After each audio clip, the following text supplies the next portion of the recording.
దేవుని నామమునకు స్తోత్రములు కలుగునుగాక. హల్లెలూయా, హల్లెలూయా. ఈ సమయంలో మనం వాక్య ధ్యానంలోనికి వెళదాం. ఈరోజుకు ఏర్పాటు చేయబడినటువంటి వాక్య భాగము యేసు ప్రభు యొక్క రాకడను గూర్చి కొన్ని విషయాలు మనం ఈరోజు ధ్యానం చేసుకుందాం. 7 విషయాలను మనం జ్ఞాపకం చేసుకుందాం. ప్రకటన గ్రంథములో కొన్ని విషయాలు నేను మీ అందరికీ చూపిస్తాను. శ్రద్ధగా దేవుని వాక్యాన్ని వినవలసిందిగా ప్రభు పేరట మీ అందరికీ మనవి చేస్తున్నాను. హల్లెలూయా, హల్లెలూయా. చూడండి, ప్రకటన గ్రంథము 1వ అధ్యాయము 7వ వచన భాగములో మనం జ్ఞాపకం చేసుకున్నట్లయితే, మొదటిగా, ఇదిగో ఆయన మేఘారూఢుడై వచ్చుచున్నాడు, ప్రతి నేత్రము ఆయనను చూచును, ఆయనను పొడిచిన వారును చూచెదరు, భూజనులందరూ ఆయనను చూచి రొమ్ము కొట్టుకొందురు. హల్లెలూయా. దేవుని వాక్యములో మనం జ్ఞాపకం చేసుకుంటే యేసు ప్రభు యొక్క రాకడ విషయాలలో మనం 7 హెచ్చరికలను ఈ వాక్య భాగంలో మనం చూద్దాం. మొదటగా మనం చూస్తే దేవుని వాక్యం ఏమని తెలియజేస్తుంది అంటే, ఇదిగో ఆయన మేఘారూఢుడై వచ్చుచున్నాడు. మొదటి హెచ్చరిక ఏంటంటే, ఆయన ఎలా వస్తున్నారు? మేఘారూఢుడుగా ఆయన వచ్చుచున్నారు. ప్రతి నేత్రము ఆయనను చూస్తుందంట. ఆయన వచ్చిన తర్వాత ప్రతి నేత్రము కూడా ఆయనను చూస్తూ ఉంటుంది. ఆయనను పొడిచిన వారు కూడా ఏం చేస్తారంట? చూస్తారంట. ఎక్కడుండగా పొడిచారు? సిలువ మీద ఉన్నప్పుడు ప్రాణం ఉందా లేదా అని చెప్పి ఏం చేశారు? ఆయన డొక్కలో పొడిచి ఉన్నారు. కానీ మనం జ్ఞాపకం చేసుకుంటే యేసుప్రభు వారిని సిలువ వేసినప్పుడు వారు ఒక్కమారే పొడిచారు. మన విశ్వాస జీవితంలో మనం జ్ఞాపకం చేసుకుంటే అనేక మారులు ఆయన గాయాలను మనం ఏం చేస్తున్నాం? అపనమ్మకముతో, అవిశ్వాసముతో, ఆధ్యాత్మిక జీవితంలో ఎదగలేక సాగలేక అనేక విషయాలలో ఈ లోకములో ఉన్న వాటిలో మనం పడిపోతూ దేవునికి వ్యతిరేకమైన జీవితాన్ని జీవిస్తూ ఏం చేస్తున్నాము అంటే ఆయన గాయాలను మనము రేపుతూనే ఉంటున్నాం. కాబట్టి ఇక్కడ దేవుని వాక్యం ఏమంటుంది అంటే, ఆయనను పొడిచిన వారు కూడా చూస్తారంట. ఏ విషయాన్ని చూస్తారు వీళ్ళు? ఆయన మేఘారూఢుడై వచ్చినప్పుడంట వీరందరూ చూస్తారంట. అక్కడ భూజనులందరూ కూడా ఆయనను చూచి ఏం చేస్తారంట? రొమ్ము కొట్టుకుంటూ ఉంటారు. ఆల్రెడీ ఆయన వచ్చేస్తున్నారు, మేఘారూఢుడై వచ్చేస్తున్నారు. వచ్చేటప్పుడు ఇంకా రొమ్ము కొట్టుకుంటే ఏమన్నా ఫలితం ఉందా? ఏ ఉపయోగం లేదు. ముందుగానే హెచ్చరికలు అన్నమాట. మనం ఏం చేయాలి? ముందుగానే దేవుని హెచ్చరికలను తీసుకోవాలి. తీసుకుని మనం ఏం చేయాలంటే మారు మనసు పొంది రక్షించబడి దేవుని బిడ్డలుగా మనం ఈ భూమి మీద జీవించాలి. హల్లెలూయా. రెండవదిగా మనం చూస్తే 2వ అధ్యాయము 25, 26 వచనాల్లో మనం చూస్తే, నేను వచ్చు వరకు మీకు కలిగి ఉన్న దానిని గట్టిగా పట్టుకొనుడి, నేను నా తండ్రి వలన అధికారము పొందినట్టు జయించుచు అంతము వరకు నా క్రియలు జాగ్రత్తగా చేయువానికి జనుల మీద అధికారము ఇచ్చేదను. హల్లెలూయా, హల్లెలూయా. ఇక్కడ మరో రెండవ హెచ్చరిక. ఈ రెండవ హెచ్చరికలో ఏమని తెలియజేస్తున్నారు ప్రభు అంటే, నేను వచ్చు వరకు మీకు కలిగి ఉన్న దానిని ఏం చేయాలంట? గట్టిగా పట్టుకోవాలంట. మనకు కలిగి ఉన్నదంటే ఈ లోకములో ఆస్తి ఐశ్వర్యాలు ఇవి కాదు, మనం సంపాదించుకున్న వస్తువులు ఇవి కాదనమాట గట్టిగా పట్టుకునేవి. ఒకవేళ సడన్గా వర్షం వచ్చేసింది అనుకోండి, ఏం చేస్తాం మనం? మనకు ఏమైనా బయట ఉంటే వాటిని తీసి గబగబా లోపల పెడుతూ ఉంటాం. వీటి విషయంలో దేవుడు హెచ్చరించట్లేదు. ప్రభు వచ్చేసరికి మనకు కలిగి ఉన్నది ఏంటి అంటే రక్షణ భాగ్యము కదా. దేవుడు మనకిచ్చిన ఉచితమైన రక్షణ మనం ఏం చేయాలి? గట్టిగా పట్టుకోవాలి. అంటే ఇప్పుడు రక్షించబడి మరలా ప్రభు వచ్చేంత వరకు దానిని కొనసాగించాలి. మధ్యలో బస్ ఎక్కి దిగేసినట్లుగా ఉండకూడదు. మన ప్రయాణము ఇక్కడెక్కి మనం ఏదో ఒక ఊరు వెళ్ళాలి కాబట్టి అక్కడ దిగుతున్నాం, కానీ ఈ రక్షణ ప్రయాణము మధ్యలో దిగిపోయేది కానే కాదు. అది అంతము వరకు కూడా ఏం చేయాలి? గట్టిగా దానిని పట్టుకోవాలి. హల్లెలూయా. అందుకని ప్రభువు ఏమంటున్నారు అంటే, నేను వచ్చే వరకు మీకు కలిగి ఉన్న దానిని గట్టిగా పట్టుకొనుడి. ఒకవేళ అపవాది వచ్చి మీ చేతిలో నుంచి లాగేయాలని చూస్తుంది, మీ విశ్వాసాన్ని దొంగిలించాలి, దారి మళ్ళించాలి, అనేకమైన తలంపులు, ఊహలు, అనేకమైన వాటి ద్వారాగా నిన్నేం చేస్తుంది అంటే ఆ రక్షణ భాగ్యాన్ని మర్చిపోయేటట్లుగా, విడిచిపెట్టేటట్లుగా అది చేస్తూ ఉంటుంది. కనుక ఏ విషయంలో కూడా మనము వెనుదిరిగి చూడటానికి వీల్లేదు. మన పోరాటం ఏంటంటే ముందుకే సాగాలి. ఏం చేయాలి? మనం ముందుకే సాగాలి, కానీ వెనుక తట్టు చూడటానికి వీల్లేదు. కనుక ఆ దేవుడిచ్చినటువంటి మనము కలిగి ఉన్న దానిని గట్టిగా పట్టుకొనుడి. నేను నా తండ్రి వలన అధికారము పొందినట్టు జయించుచు అంతము వరకు నా క్రియలు జాగ్రత్తగా చేయువానికి. ఎప్పటి వరకు? అంతము వరకు దేవుని క్రియలు మనం ఏం చేయాలంట? జాగ్రత్తగా చేయాలి. పరిశీలన చేసుకుంటూ మనం ఏదైనా ఒక వంట చేసినా, ఒక పని చేసినా, ఎక్కడికైనా ఒక ఊరు వెళ్ళినా పరిశీలిస్తూ ఆ ఊరు మనం వచ్చేమా లేదా, ఈ వంట చేసేటప్పుడు దీనిలో పలానివి వేసేమా లేదా, ఈ పని చేసేటప్పుడు మనకి ఈ పని సంపూర్తి అయ్యిందా లేదా, ఎలా జాగ్రత్తగా మనం ప్రతి విషయంలో ఒక వస్తువు కొన్నా, ఏదైనా ఈ భూమి మీద ఒక నివాసం ఉండటానికి ఒక ఇల్లు కట్టుకున్నా, ఏ విషయంలోనైనా మనం ఏం చేస్తాము అంటే జాగ్రత్తగా చేస్తూ ఉంటాం. అన్నిటికంటే ముఖ్యమైనది, అన్నిటికంటే విలువైనటువంటి ఈ రక్షణ భాగ్యము విషయంలో మనం దానిని గట్టిగా పట్టుకునంట అంతము వరకు కూడా ఏం చేయాలంట? ఎవరి క్రియలు ఇవి? దేవుని క్రియలు. హల్లెలూయా. నా క్రియలు జాగ్రత్తగా చేయువానికి ఏమిస్తాడంట దేవుడు? జనుల మీద అధికారము ఇచ్చేదను. హల్లెలూయా, హల్లెలూయా. ఈ లోకంలో జనుల మీద అధికారము ఎన్ని సంవత్సరాలు ఉంటుందండి? ఎన్ని సంవత్సరాలు ఉంటుంది? ఒక 5 సంవత్సరాలు ఉంటుందేమో, అంతే. ఈ 5 సంవత్సరాల్లోనే ఎన్నో ఒడిదుడుకులు, ఎన్నో సమస్యలు కదా, ఎన్నో పోరాటాలు. కానీ మన ప్రభువు ఇచ్చే అధికారం అలాంటిది కాదు. 5 సంవత్సరాలు అయిన తర్వాత పార్టీ మారిపోయే అధికారము కాదనమాట. హల్లెలూయా. అది నిరంతరము నిలిచి ఉండే అధికారం. ఆ అధికారము మనము సంపాదించుకోవాలి అంటే మనం ఏం చేయాలి? దేవుని క్రియలు జాగ్రత్తగా చేయాలి. దేవుని క్రియలు ఆయన వలె మనం సాగాలి, దేవుని క్రియలు చేయాలి జాగ్రత్తగా. అంటే అది చాలా కష్టమైన పనే, కానీ ఏం చేయాలి? మనం దేవుని కొరకు, మనకు దాచబడి ఉంచినటువంటి మేలు కొరకు, ఆ అధికారము కొరకు, మనం పొందిన రక్షణను గట్టిగా పట్టుకుని మనం ఏం చేయాలి? ఆ చేసే క్రియలు పరిశీలించుకుంటూ మనం జాగ్రత్తగా చేసుకుంటూ వెళ్ళినట్లయితే తప్పకుండా ప్రభు వచ్చినప్పుడు మనకేమిస్తారంట? జనుల మీద అధికారం ఇస్తారంట. హల్లెలూయా. ఒక కుటుంబంలో మనం చూస్తే ఒక కోడల మీద అత్తగారికి అధికారం ఉంటుంది. ఉంటుందా లేదా? కంపల్సరిగా ఏ తరములోనైనా. అవునా? ఒక తరములో ఆమె కూడా కోడలే, మరొక తరానికి వచ్చేసరికి అత్తగారు, మరలా ఏమేమవుతుంది? అత్తగారు. ఇట్లా అంటే ఒక కుటుంబంలో ఒక అత్తగారికి కోడల మీద ఏముంటుంది? అధికారం ఉంటుంది. ఒక తల్లిదండ్రులకు పిల్లల మీద ఏముంటుంది? అధికారం ఉంటుంది. వారిని గద్దించటానికైనా, హెచ్చరించటానికైనా, బుద్ధి చెప్పటానికైనా, మంచి మార్గంలో నడిపించటానికైనా ఎవరికి ఉంటుంది అధికారం? తల్లిదండ్రులకు మాత్రమే. ప్రక్కవారు వచ్చి అధికారం చెలాయిస్తే ఊరుకుంటారా? అస్సలు ఒప్పుకోరు. వారి పిల్లలు మంచివారు కాకపోయినా నా పిల్లల మీద నీ అధికారం ఏంటంటాం. అవునా? కాబట్టి ప్రియమైన దేవుని బిడ్డలారా, వీటన్నిటికంటే కూడా శ్రేష్టమైనటువంటి జీవితాన్ని దేవుడు మనకు అనుగ్రహిస్తానని ఇక్కడ వాక్య భాగములో సెలవిస్తూ ఉంటున్నారు. హల్లెలూయా.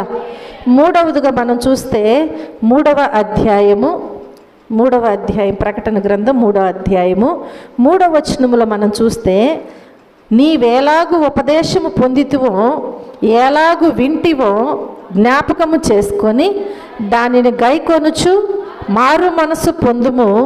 నీవు జాగరూడవై ఉండని ఎడల నేను దొంగవలే వచ్చేదను. ఏ గడియను నీ మీదికి వచ్చేదనో నీకు తెలియదు. హల్లెలూయా. ఏమంటున్నారు దేవుని వాక్యములో? నీవేలాగు ఉపదేశము పొందితివో ఎలాగు వింటివో జ్ఞాపకము చేసుకుని దానిని గైకొనాలంట. నీవు వినే వాక్యాన్ని, అర్థమవుతుందా? నీవేలాగు ఉపదేశము పొందితివో ఎలాగూ వింటున్నావో, ఉపదేశిస్తున్నారు నీకు. ఉపదేశించినప్పుడు నీవు కదా దానిని పొందుకోవాలంట. ఆ ఉపదేశాన్ని ఏం చేయాలి? పొందుకోవాలి. ఇది నాకు అవసరం లేదంటే నీ వద్దకు రాదది. ఆ ఉపదేశాన్ని నువ్వు ఎలా పొందుతున్నావో, ఆ వాక్యాన్ని ఎలా నీవు వింటున్నావో జ్ఞాపకం చేసుకోవాలంట. అంటే ఈరోజు దేవుడు ఆయన ఉపదేశము ద్వారాగా నీకు ఏ వాక్యాన్ని వినిపించారో దానిని నీవు మరలా ఏం చేయాలి? జ్ఞాపకం చేసుకోవాలి.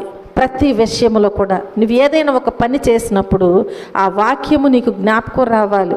ఈ పని చేయవచ్చా లేదా, ఈ మార్గములో నేను నడవచ్చా లేదా కదా. ప్రతి విషయంలో కూడా ఏం చేయాలి? నీవు ఆ వాక్యాన్ని, ఆ ఉపదేశాన్ని జ్ఞాపకం చేసుకుని అప్పుడు దానిని నీవు గైకొనాలంట. అంటే చేయకూడని పని చేసేటప్పుడు ఆ వాక్యము నిన్ను హెచ్చరించినప్పుడు, జ్ఞాపకం చేసుకున్నప్పుడు ఇప్పుడు నువ్వేం చేయాలి? ఆ వాక్యాన్ని గైకొనాలి. ఆ పని చేయలేదు అంటే నీవు గైకొన్నట్లు. కానీ ఆ వాక్యాన్ని, ఆ ఉపదేశాన్ని ప్రక్కన పెట్టేసి నీవు చేయాలనుకున్నటువంటి పని చేస్తే ఆ వాక్యాన్ని నీవు గైకొనలేదు. ఒకవేళ నీవు గైకొన్నట్లయితే ప్రభువు చెప్పుచున్నారు కదా, దానిని గైకొనుచు మారు మనసు పొందుము. మారు మనసు ఎప్పుడు వస్తుందంట? ఎప్పుడు వస్తుంది? ఆపద వచ్చినప్పుడు రక్షణ పొందే మారు మనసు కాదు. కష్టం వచ్చినప్పుడు, లేదంటే మన కోరికలు తీర్చబడటానికి దానికోసమే రక్షణ పొందినట్లయితే, వయసు అయిపోతుంది ఎప్పుడు చనిపోతామో తెలియదని రక్షణ పొందినట్లయితే అలాంటి బేరాలతో కూడినటువంటిది కాదు రక్షణ. జ్ఞాపకం చేసుకోండి ప్రియమైన దేవుని బిడ్డలారా, దేవుని కొరకు నీ జీవితాన్ని నువ్వు సమర్పించుకోవాలి. ఈ లోకాన్ని విసర్జించుకోవాలి.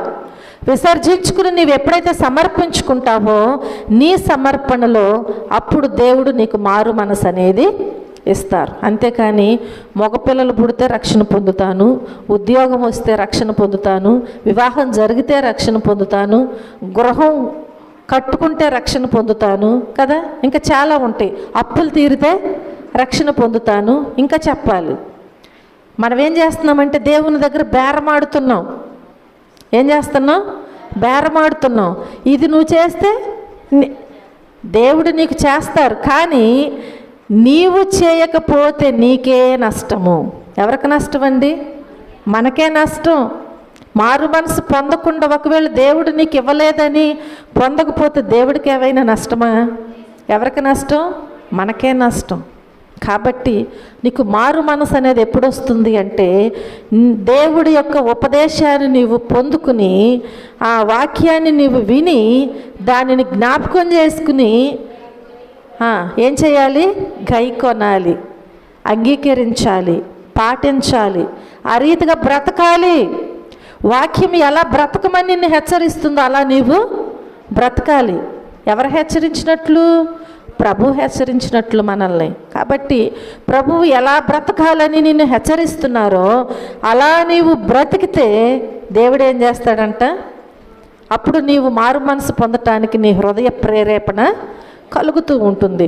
ఎప్పుడైతే నీవు మారు మనసు పొందుతావో దేవుడు అంటున్నారు కదా, నీవు జాగరూడవై ఉండని ఎడల నేను దొంగవలే. మారు మనసు పొందకుండా ఒకవేళ నీవు ఉన్నట్లయితే దేవుడు హెచ్చరిస్తున్నాడు. ఎలా వస్తాడంట? ప్రభువు చెప్పాలి. ఎలా వస్తారంట? నేను దొంగవలే వచ్చేదను, ఏ గడియను నీ మీదకి వచ్చేదో నీకు తెలియదు. దొంగ ఎలా మన ఇంట్లోకి చొరబడతాడో మనకి తెలియదు. ఒక గర్భిణీ స్త్రీకి ప్రసవ వేదన ఎప్పుడు వస్తుందో తెలియదు. డాక్టర్లు చెప్తారు పలానా డేట్కి అయిపోతుందని ఫస్ట్ నుంచి ఏం చేస్తారు, మనకిస్తారు, ఆ డేట్ ఇస్తారు. కానీ అప్పుడు అవనే. ఎందుకని? దేవుని సృష్టి అది. కాబట్టి దేవుని వాక్యములో సెలవిస్తుంది కదా, దేవుడంట దొంగ వలే వస్తాడంట. అలాగే ఏ గడియను నీ మీదకు వస్తానో కూడా హల్లెలూయా. ఎవరికి తెలియదు? మనకు తెలియదు అంటున్నారు. కనుక ఎప్పుడు అంతం వస్తుందో, ఎప్పుడు ముగించబడుతుందో, ఎప్పుడు ప్రభు దొంగవలే మన మీదకి వస్తారో మనకు తెలియదు. కాబట్టి ఏమని హెచ్చరిస్తున్నారు అంటే, ఈ రాకడ దినాలలో ఆ దేవుని వాక్యములో నీవు ఉపదేశము ఎలాగూ పొందావో, ఎలాగూ వింటున్నావో దానిని ఒక్కసారి తిరిగి మరలా జ్ఞాపకం చేసుకో. ఊరికే ఆదివారం వచ్చి, బుధవారం వచ్చి, శనివారం వచ్చి బైబిల్ తీసి చెప్పిన వాక్యాన్ని విని చదివి వెళ్ళిపోయి దానిని అవలంబించకుండా ఉంటే దాని వలన ప్రయోజనము లేదు. నీవు విన్నటువంటి ఉపదేశాన్ని, నీవు విన్నటువంటి వాక్యాన్ని నువ్వేం చేయాలి? జ్ఞాపకం చేసుకోవాలి. ఈరోజు ప్రభు నాతో ఈ వాక్యము ద్వారాగా మాట్లాడి ఉన్నారు. జ్ఞాపకం చేసుకుని ఏం చేయాలంటే దానిని గైకొనాలి. నా కోసమే నా దేవుడు నన్ను హెచ్చరించారు కాబట్టి నేను ఈ రీతిగా నడుస్తాను, ఈ రీతిగా నేను మలుచుకుంటాను, నన్ను నేను దేవుని కొరకు సమర్పించుకుంటాను అని చెప్పి ఏం చేయాలంటే గైకొని ఆ వాక్యాన్ని నీవు మారు మనసు పొందినట్లయితే, నీవు మారు మనసు పొందకపోయిన ప్రభు వచ్చేది మాత్రం గ్యారంటీ. కాకపోతే ఇక్కడ జరిగేది ఏంటంటే, ఆయన దొంగ వల్ల ఎప్పుడు వస్తారో తెలియదు. వచ్చినప్పుడు నీవు మారు మనసు పొంది ఉన్నట్లయితే దేవుడు నీకు అధికారాన్ని ఇస్తారు. లేని ఎడల నీవెవరివో నాకు తెలియదు అంటారు. హల్లెలూయా, హల్లెలూయా. చూడండి, 4వ విషయాన్ని మనం జ్ఞాపకం చేసుకుంటే 3వ అధ్యాయములోనే 11వ వచనములో మనం చూస్తే, 3వ అధ్యాయము 11వ వచనములో, నేను త్వరగా వచ్చుచున్నాను, నేను త్వరగా వచ్చుచున్నాను, ఎవడను నీ కిరీటము సంహరింపకుండునట్లు, హల్లెలూయా, నపహరింపకుండునట్లు. ఏమంటున్నారు ఇక్కడ? నేను త్వరగా వచ్చుచున్నాను, ఎవడును నీ కిరీటము నపహరింపకుండునట్లు నీకు కలిగిన దానిని గట్టిగా పట్టుకోవాలంట. ఏం చేయాలంట? ప్రభు త్వరగా వస్తారంట.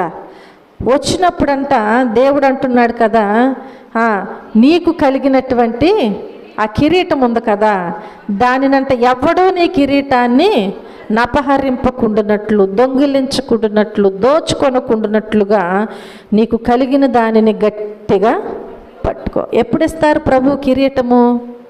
చెప్పాలి. ఎప్పుడిస్తారు? మన కొరకు కిరీటము దాచబడి ఉంది. తిమోతికి రాసిన పత్రికలో తెలియజేశారు. ఎవరైతే పోరాటములో ముందుకు సాగుతూ ఉంటారో, వెనుతిరుగు చూడకుండా వారి కొరకు దేవుడు కిరీటాన్ని దాచి ఉంచారు. దేవుడు మనకిచ్చిన మారు మనసును మనము వెంబడిస్తూ గట్టిగా పట్టుకుని దానిని విడిచిపెట్టకుండా కొన్ని అంశాలు చెప్పుకుంటూ వచ్చాను కదా, ఈ విషయాలలో మనం జ్ఞాపకం చేసుకుంటే దేవుడు సెలవిస్తున్నాడు కదా, నేను వచ్చే వరకు మీకు కలిగి ఉన్న దానిని గట్టిగా పట్టుకోమని దేవుడు సెలవిచ్చాడు. రక్షణ పాత్రను గట్టిగా పట్టుకోవాలి. అలాగే మనము జాగరూడవై ఉండకుండా ఏం చేయాలి? మారు మనసు పొందాలి. పొందిన తర్వాత దేవుడిచ్చినటువంటి కిరీటం ఉంటుంది కదా, మారు మనసు పొందంగానే ఇచ్చేయరు. ఏం చేయాలి? ఆయన ఉపదేశాన్ని పొందుకోవాలి, దానిని అవలంబించాలి, ఆ వాక్యాన్ని వినాలి, జాగ్రత్తగా దానిని జ్ఞాపకం చేసుకోవాలి, గైకొనాలి, మారు మనసు పొందాలి. అలాగే దేవుని క్రియలు మనము జాగ్రత్తగా చేయాలి. ఎప్పటి వరకు? అంతము వరకు జాగ్రత్తగా ఆయన క్రియలు చేయాలి. అప్పుడు దేవుడు జనుల మీద మనకు అధికారం ఇస్తానని 2వ అంశంలో చెప్పి ఉన్నారు. కాబట్టి ప్రియమైన దేవుని బిడ్డలారా, అలా మనం ఎప్పుడైతే చేస్తూ ఉంటామో, దేవునికి ఇష్టలుగా ఎప్పుడైతే బ్రతుకుతామో, దేవుడు మనకు ఒక కిరీటాన్ని ఇస్తాడంట. ఆ కిరీటాన్ని మనం ఇప్పుడు ఏం చేయాలి? చెప్పాలి. దేవుడు వచ్చేంత వరకు కూడా అది పోకుండా కాపాడుకోవాలి. అవునా? దొంగలు ఒక ఇంట్లో దొంగతనం చేయటానికి వచ్చారంటే దేనికోసం వస్తారు? బంగారం కోసమో, డబ్బు కోసము వస్తారు. ఏమి తీసుకెళ్లకుండా వచ్చి ఒక చల్లా చెదరు చేసి వెళ్తారా? వెళ్ళరు. వాళ్ళు వచ్చేది దేనికంటే దొంగతనం చేయటానికే. ఏ వస్తువులు విలువైనవి ఉంటే ఆ విలువైన వస్తువును పట్టుకుని వెళ్ళిపోతూ ఉంటారు. కాబట్టి విలువైనదంటే ఈ భూమి మీద ఉన్న వాటితో సమానము కానే, అది విలువైనదనమాట. అది దేనితో పోల్చటానికి వీల్లేదు. కనుక ప్రియమైన దేవుని బిడ్డలారా, దేవుడిచ్చినటువంటి ఆ కిరీటము, మారు మనసు పొందిన నీకు దేవుడు ఒక కిరీటం ఇచ్చాడు. ఆ కిరీటములో కొన్ని రాళ్ళు పొదుగుతూ ఉంటాడంట దేవుడు. ఒక్కొక్క ఆత్మను నీవు దేవుని యొద్దకు నడిపించినప్పుడు దేవుడు ఏం చేస్తాడు? నీ కిరీటం మీద మంచి మంచి ముత్యాలు, రత్నాలు, వజ్రాలు ఇవన్నీ పొదుగుతూ, అప్పుడు అదేం చేస్తుంది? దగదగా మెరుస్తూ ఉంటుంది. అవునా? కాబట్టి ఈ కిరీటం మన తల మీద ఉంది. ఇది చూసేవారికి ఎలా కనిపిస్తుంది? ఇప్పుడు చెప్పాలి, మెరుస్తూ కనిపిస్తుంది. ఏ రాయి లేకుండా ఒట్టి కిరీటం ఉందనుకోండి, దానికి అంత అందం ఉంటుందా? ఉండదు. కనుక మనమందరం ఏం సంపాదించుకోవాలి? కిరీటానికి రాళ్ళు సంపాదించుకోవాలి. హల్లెలూయా. చూడండి, ఇక్కడ జ్ఞాపకం చేసుకుంటే, నేను త్వరగా వచ్చుచున్నాను, ఎవడనూ నీ కిరీటమును అపహరింపకుండునట్లు నీకు కలిగిన దానిని గట్టిగా పట్టుకొనుడి. దేవుడు వచ్చేంత వరకు కూడా మనకు కలిగిన ఆ కిరీటాన్నంట మనం చేజారిపోకుండా, అది పోనీయకుండా దానిని జాగ్రత్తగా కాపాడుకోవాలి. ఆ బాధ్యత మన మీదే ఉంది అని ప్రభువు హెచ్చరిస్తూ ఉంటున్నారు. హల్లెలూయా. ఎన్ని హెచ్చరికలు అన్నాను?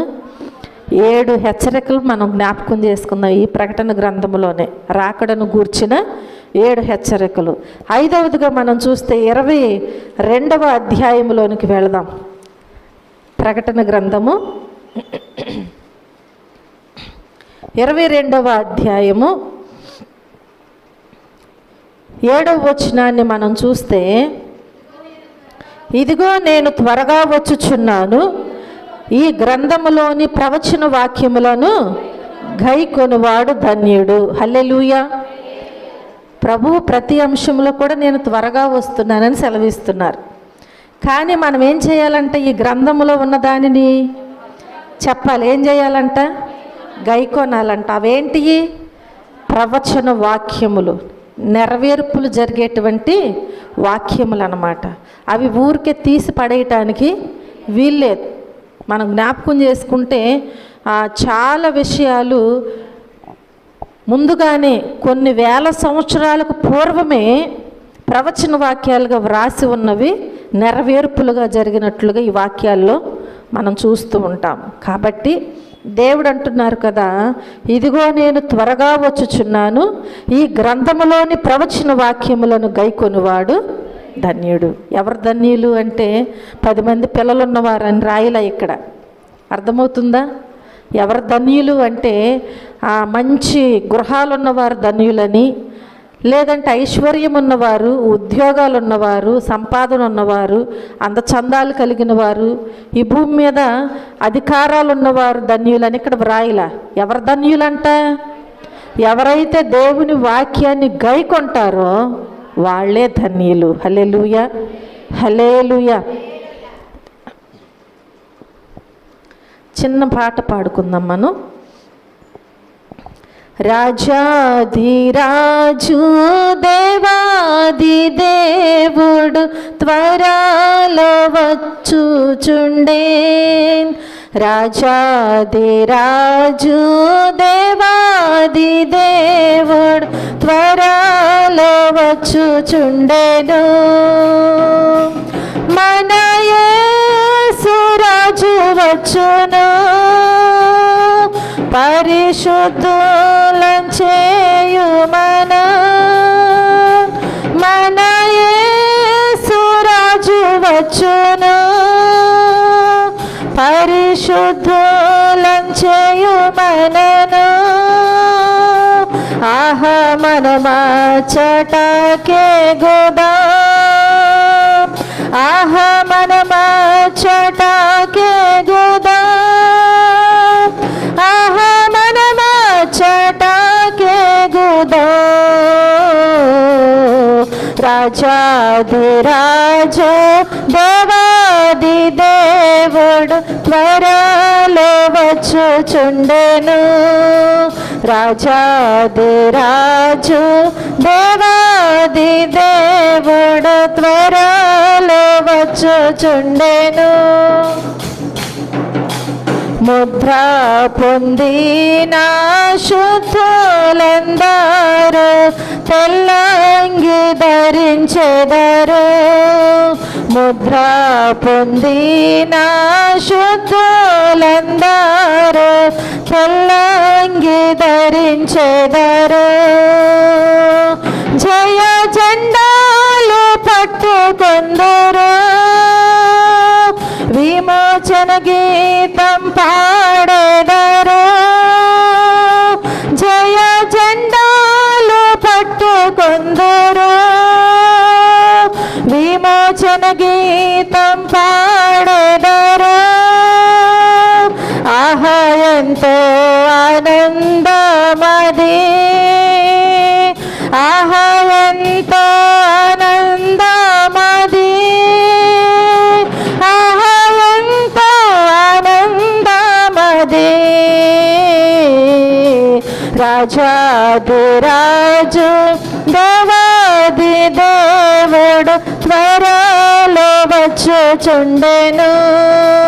రాజాధిరాజు దేవాది దేవుడు త్వరలో వచ్చుచుండెను.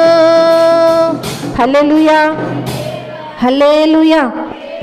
మన దేవుడు ఎలా వస్తున్నారు? త్వరగా వస్తూ ఉన్నారు. హల్లెలూయా. చూడండి, మరొక అంశాన్ని మనం జ్ఞాపకం చేసుకుందాం. 6వదిగా మనం చూసినట్లయితే 22వ అధ్యాయంలోనే 12వ వచనాన్ని మనం చూద్దాం. ఇదిగో త్వరగా వచ్చుచున్నాను, వాని వాని క్రియ చొప్పున ప్రతివానికిచ్చుటకు నేను సిద్ధపరిచిన జీతము నా యొద్ద ఉన్నది. హల్లెలూయా, హల్లెలూయా.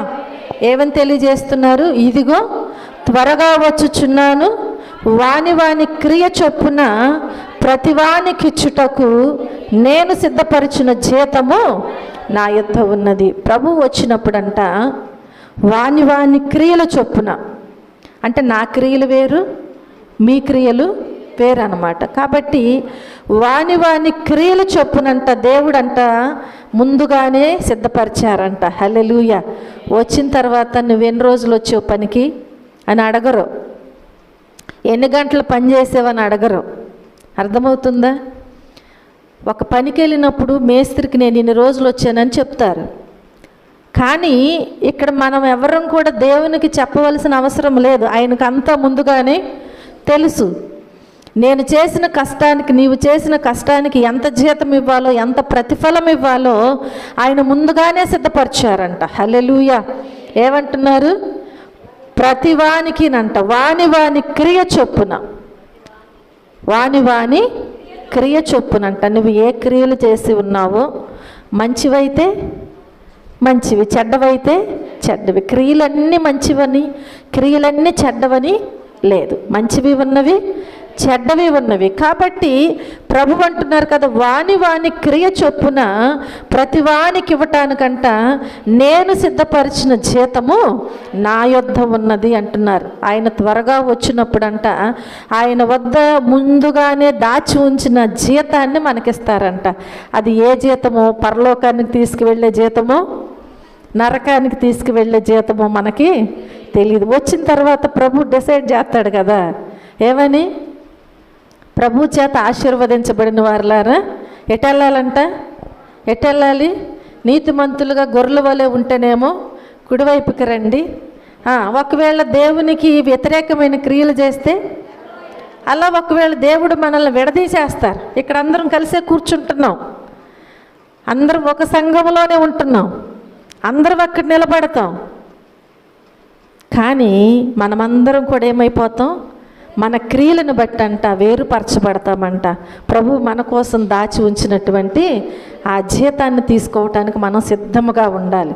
కాబట్టి అది తీసుకోవాలి అంటే, ప్రభువా నేను ఇలా బ్రతికితే నాకు మంచి జీవితము, మంచి జీతం వస్తుందని చెప్పి మనం ఏం చేయాలి? ముందుగానే దేవునికి ఇష్టమైన జీవితాన్ని జీవించటానికి ప్రయాసపడాలి, కష్టపడాలి. మనం ఒక పనికి వెళ్ళినప్పుడు రోజంతా, ఆ రోజు బాగా ఎండ వేసినా, వర్షం వచ్చినా, ఆ ఎండలోనైనా వర్షంలోనైనా మనం ఏం చేయాలి? వెళ్ళిన పని చేయాలి. చేయకుండా ఇంత ఎండలో నేను చేయను, నాకు జీతం ఇవ్వంటే ఎవరు మనకి కూర్చోబెట్టి జీతం ఇవ్వరు, కూలి ఇవ్వరు. కష్టపడితేనే మనకు ఆ కూలి అనేది వస్తుంది, ఆ జీతం అనేది వస్తుంది. కాబట్టి దేవుని విషయంలో కూడా, మన ఆత్మ విషయంలో కూడా, మన విశ్వాస జీవిత విషయంలో కూడా ప్రభు త్వరగా వస్తానంటున్నారు కనుక ఆయన వచ్చినాక చూసుకోవచ్చులే అంటే కుదరని. ముందుగానే మనం ఎప్పుడైతే మారు మనసు పొందామో, ఎప్పుడైతే దేవుని బిడ్డగా అంగీకరించబడ్డామో ఆ దినము నుంచే మనం మొదలు పెట్టాలి దేవునికి ఇష్టమైన క్రియలు చేయటము, దేవుని కొరకు జీవించటము కదా. అప్పుడే మనం ఏం చేస్తాం? దేవుడు మన కోసం సిద్ధపరిచిన జీతాన్ని పొందుకుంటూ ఉంటాం. హల్లెలూయా. ధన్యులుగా అవుతూ ఉంటాం. హల్లెలూయా. ఆ కిరీటాన్ని మనము సంపాదించుకుని దానిని జాగ్రత్తగా కాపాడుకుని కృపను దేవుడు మనకి అనుగ్రహిస్తారు. హల్లెలూయా. 7వదిగా మనం జ్ఞాపకం చేసుకుంటే 10వ వచన భాగంలో, 20వ వచన భాగంలో చూద్దాం. 22వ అధ్యాయము 20వ వచనములో చూస్తే, ఈ సంగతులను గూర్చి సాక్ష్యం ఇచ్చువాడు అవును త్వరగా వచ్చుచున్నానని చెప్పుచున్నాడు. ఆమేన్. ప్రభువైన యేసు రమ్ము. హల్లెలూయా, హల్లెలూయా. చూడండి, ఈ సంగతులను గూర్చి సాక్ష్యం ఇచ్చువాడు అవును త్వరగా వచ్చుచున్నానని చెప్పుచున్నాడు. ఈ సంగతులను గురించి సాక్ష్యం ఎవరిస్తున్నారు? అయ్యగారు చెప్పారు, గుర్తు చేసుకోండి. ఎవరు? ప్రకటన గ్రంథం రాసింది ఎవరండి? అమ్మో, నాకు 2 రకాలుగా వినపడుతుంది. ఎవరు? ఎవరు? సహోదరుడైనటువంటి. కాబట్టి ప్రియమైన దేవుని బిడ్డలారా, మనం జ్ఞాపకం చేసుకుంటే ఆయన సాక్ష్యం ఇస్తున్నాడంట. ఈ సంగతులను గూర్చి సాక్ష్యం ఇచ్చువాడు అవును, ఆయన ఎలా వస్తున్నాడు? త్వరగా వచ్చుచున్నానని చెప్పుచున్నాడు. ఆమేన్. ప్రభువైన యేసు రమ్ము అంటున్నాడు. ప్రభువైన యేసు క్రీస్తు త్వరలో మేఘారూఢుడై రాబోతున్నాడు. ఆయన వచ్చినప్పుడు బుద్ధి కలిగిన కన్యకల వలె మెలకువగా ఉంటే ఏమవుతాం? మనం యేసయ్యతో పాటు కొనిపోబడుతూ ఉంటాం. బుద్ధి కలిగిన కన్యకల వలె మనం ఉన్నట్లయితే ఆయన వచ్చినప్పటికీ, వచ్చిన తర్వాత చూసుకుందామంటే కుదరదు. ఆయన వచ్చినప్పుడు ఆ తలుపు తీసి మనల్ని పిలిచే సమయానికి మనం ఆయనకి ఎలా కనిపించాలి? బుద్ధి కలిగిన కన్యకల వలె, సిద్ధపాటు కలిగిన కన్యకల వలె, మారు మనసును జాగ్రత్తగా, మనకిచ్చిన రక్షణను జాగ్రత్తగా గట్టిగా పట్టుకున్న వారి వలె, ఇంకా కిరీటాన్ని ఎవరు అపహరింపకుండా కాపాడుకున్న వారి వలె, దేవుని వాక్యాన్ని విని వాక్యానుసారముగా జీవించిన వారి వలె మనం ఉన్నట్లయితేనంట దేవుడు ఏం చేస్తాడంట?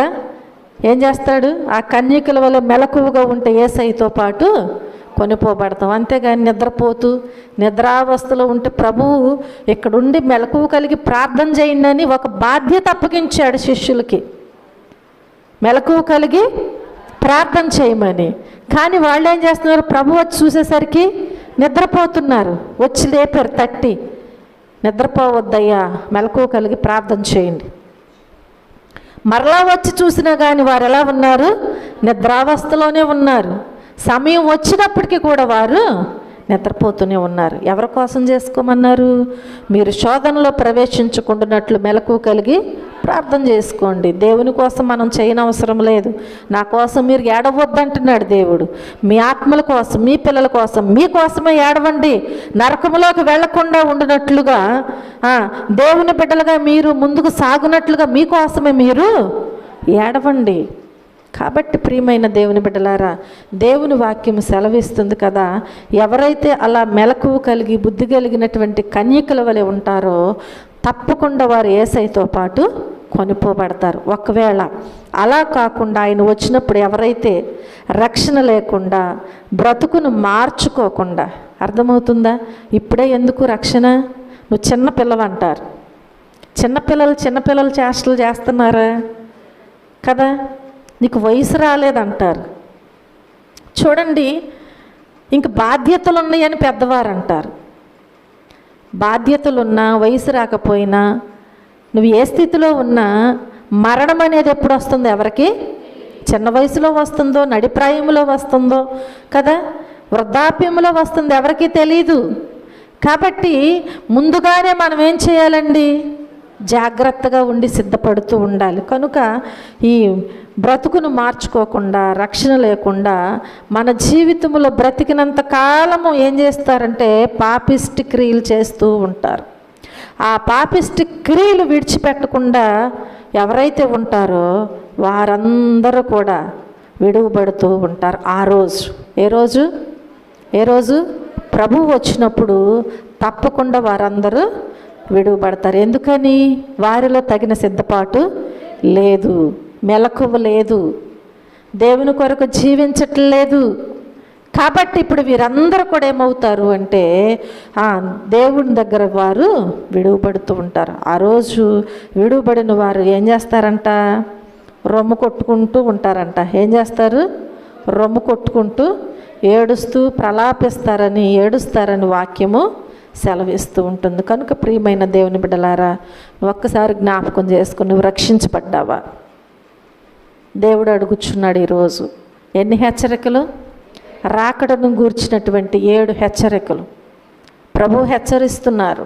నీవు రక్షించబడ్డావా? క్రీస్తుని స్వంత రక్షకునిగా నీవు అంగీకరించావా? నీ జీవితాన్ని మార్చుకున్నావా?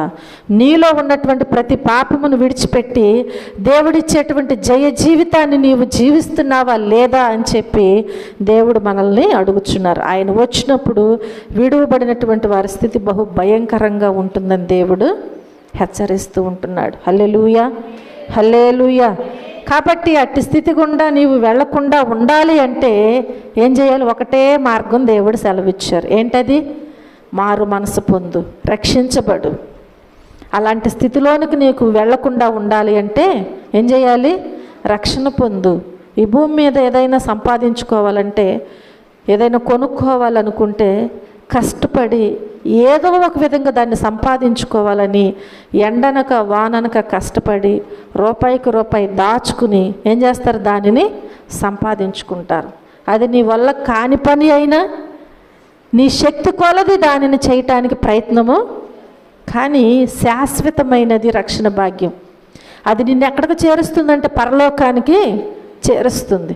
దానిని నీవు పొందుకోకుండా ఈ భూమి మీద లయమైపోయే వాటి కోసం నీ బ్రతుకంతా ప్రయాసపడితే దాని వలన ప్రయోజనము లేదు అని చెప్పి ప్రభువు ఈరోజు మనతో తేటగా సూటిగా మాట్లాడుచూ ఉంటున్నారు. హల్లెలూయా. కాబట్టి ప్రియమైన దేవుని బిడ్డలారా, మన స్థితి బహు భయంకరంగా ఉంటుందని బైబిల్ సెలవిస్తుంది. కనుక అట్టి స్థితి గుండా నీవు వెళ్లకుండా ఉండాలంటే ఈరోజు దేవుణ్ణి నీవు అంగీకరించాలని చెప్పి నేను మీ అందరికీ మనవి చేస్తున్నాను. ఆయన రాకడ కొరకు మెలకువ కలిగి ఏం చేయాలి? సిద్ధముగా ఉండాలి. నేను వచ్చే వరకు మీకు కలిగి ఉన్న దానిని ఏమన్నారు? గట్టిగా పట్టుకొనుడి. నేను తండ్రి వలన అధికారం పొందినట్టు జయించుచు అంతము వరకు నా క్రియలు జాగ్రత్తగా చేయువానికి, అలాంటి వానికంట దేవుడే అధికారం ఇస్తానన్నాడు? జనుల మీద అధికారం ఇస్తానన్నాడు. ఆయన వచ్చేంత వరకు కూడా మనకు కలిగిన దానిని ఏం చేయాలి? మనం గట్టిగా పట్టుకోవాలి. అప్పుడే దేవుడు ఏం చేస్తాడు? జనుల మీద దేవుడు మనకు అధికారాన్ని అనుగ్రహిస్తారు. ప్రభువైన యేసుక్రీస్తు త్వరలో రాబోచున్నాడు. కనుక ఆయన వచ్చే వరకు మనకు కలిగి ఉన్న విశ్వాసాన్ని, నీతిని, యథార్థతను మనం ఏం చేయాలి? కాపాడుకుంటూ ఉండాలి. విడవకూడదు. ఆ విధముగా గట్టిగా పట్టుకుని వానికి దేవుడు అధికారమును, పరిపాలనను తప్పకుండా ఇస్తాను అని దేవుడు వాగ్దానము చేస్తూ ఉంటున్నారు. మనతో దేవుడు వాగ్దానం చేశాడు ప్రకటన గ్రంథంలో ఈ 3వ అధ్యాయంలో 2వ అధ్యాయంలో. ఈ లోక ఐహిక విచారము చేత, ధన సంపాదనలో, పేరు ప్రఖ్యాతులలో, శరీర సంబంధమైనటువంటి కార్యక్రమాల్లో మునిగి తేలుచు ఉన్నట్లయితే ప్రభువు వస్తారు. వచ్చినప్పుడు నీవు విడవబడతావు. వీటిలోనే నీ బ్రతుకంతా మునిగిపోతూ తేలుకుంటూ అవస్థలు పడుతూ నీవు జీవించినట్లయితే దేవుడు అంటున్నాడు కదా, ఆ రోజు నీవు విడువబడతావు. చూడండి, నాకు టైం ఎక్కడుంది, నాకు అసలు టైమే లేదు, నాకు పని అవ్వదు, నాకు బాధ్యతలు ఎక్కువ అంటారు. ఇవి మనం చనిపోయేంత వరకు కూడా మన చుట్టూనే ఉంటాయి ఈ బాధ్యతలు, ఈ పనులు, ఈ కష్టాలు, ఈ శ్రమలు. అవునా? మనం చనిపోయేంత వరకు ఉంటాయి. ఎంతో కష్టపడుతూ శ్రమపడుతూ బాధ్యతలు తీసుకుని చేస్తాం, చనిపోతున్నాం, అవన్నీ ఎక్కడికి వెళ్ళిపోతున్నాయి? వాళ్ళ పరిస్థితి ఏంటి కదా? నీ ఆత్మ కోసం నీవు ప్రయాసపడు. నీ ఆత్మ నశించిపోవటం దేవునికి ఇష్టం లేదు. కాబట్టి ప్రభు మనల్ని హెచ్చరిస్తూ ఉంటున్నాడు. ఈ లోకముల ఐహిక విచారములతో, ధన సంపాదనలతో, లేదంటే ఒకవేళ పేరు ప్రఖ్యాతులతో, ఈ శరీర సంబంధమైనటువంటి కార్యక్రమాలు మునిగి తేలుతూ ఉంటే నువ్వు తప్పకుండా ఆ రోజు విడవబడతావు. ఆ రోజు నీవు విడవబడతావు. తలుపులు ఏమైపోతాయి? మూయబడిపోతాయి. తలుపులు మూయబడతాయి. చూడండి, ఎక్కడుంది మత్తయి సువార్త 25వ అధ్యాయంలో మొదటి నుంచి 13 వచనాల వరకు వ్రాయబడి ఉంటే 10 మంది కన్యకులు అక్కడికి వెళ్ళారంట. ప్రభు వచ్చే సమయానికి బుద్ధి కలిగినటువంటి కన్యకులు, సిద్ధపాటు కలిగిన వారు 5గురే ఉన్నారంట. మరి 5గురు ఏమైపోయారు అంటే, ఆయన వచ్చినప్పుడు తెచ్చుకోవచ్చులే, నిర్లక్ష్యము, నిద్రావస్థ. చూడండి, ప్రభు రానే వచ్చారు. వీళ్ళేమంటున్నారు? కొంచెం అరవిమ్మని అడుగుతున్నారంట. మాకు కూడా కొంచెం ఇవ్వండి అని. ఎలా ఇస్తారండి? అది పంచుకునేది కానే కాదు. దేవుడిచ్చిన అధికారం అది. హల్లెలూయా. అది ఎవరు తీసివేయలేరు. కాబట్టి ఆ సమయంలోనంట వారు ఎంతో ప్రయాసపడుతున్నారంట. ప్రభు వచ్చేసిన తర్వాత ఉపయోగం ఉందా అంటే ఉపయోగం లేనే లేదు. వారు వెళ్ళారు, నూనె సంపాదించుకోవటానికి ప్రయాసపడుతున్నారు, రాత్రి ప్రయాసపడుతున్నారు. ఈలో ప్రభు వచ్చారు, తలుపులు తెరవబడిని అంట. అక్కడ ఎంతమంది ఉన్నారు? 5గురు మాత్రమే బుద్ధి కలిగి సిద్ధపడిన వారు ఉన్నారు. ఈ 5గురిని లోపలికి తీసుకువెళ్ళి తలుపు వేసేసిన తర్వాత వారు వచ్చారంట, తలుపు కొడుతున్నారంట. అయ్యా మేము వచ్చామయ్యా, ప్రభువా మేము వచ్చాము, తలుపులు తీయ్యా. మేమయ్యా. ఒకవేళ ఆ సమయంలో మీరెవరు అని అడిగితే ప్రభువు మనం ఎన్నో చెప్పవచ్చు. నేను ఎప్పుడో చిన్నప్పుడు రక్షణ పొందాను, దేవుని పనులు చేశాను, ప్రార్థించాను, పాటలు పాడాను, ప్రసంగాలు చేశాను, అనేక మందిని రక్షణలోనికి నడిపించాను, ఎన్నో చెప్పవచ్చు. కానీ దేవునికి ఇష్టమైన బ్రతుకు నీలో ఉందా? ఆయన వచ్చేసరికి నీవు తగిన సిద్ధపాటు కలిగి ఉన్నావా? అది దేవునికి అవసరం, అది దేవునికి కావాలి. నీకు ఒక కిరీటం ఇచ్చారు దేవుడు, దాన్ని ఎవ్వరు అపహరింపకుండా కాపాడుకున్నావా? దేవుడు నీకు ఒక రక్షణ ఇచ్చాడు, అది జారిపోకుండా నువ్వు గట్టిగా పట్టుకున్నావా?